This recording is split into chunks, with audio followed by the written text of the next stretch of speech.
وبتبقى المشكلة معاهم هم، يعني بتبقى اكتر المشاكل بتبقى معاهم هم مش مع مراته. انا ولا بابا كنا راضيين على الجوازة دي، بس لقيته ممكن يمشي في سكة غلط. يعني هو حضرتك في سكة غلط ايه؟ يعني ما هو اتعرف على واحدة اكبر منه ب10 سنين، هيمشي ايه تاني في الغلط؟ ورضيت غصب عني. اكتر حاجة مستغرباها ان مش ده طبع ابني، ان هو ما بيغيرش على مراته اصلا، وكأنه وتصرفاته غريبة. وابني كان كل حاجة بيشوفها عادي. ده هو لما كان عايش معانا كان بيدقق معايا على اقل التفاصيل، وكنا بنحترم وبنعمل له حساب.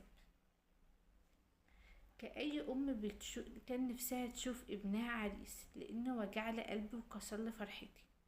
هو ظروفه وحشة، من يوم ما اتجوز على طول بساعده، بس بلاقي نفسي بصرف على بيت تاني. اعتقد انت اللي غلطان.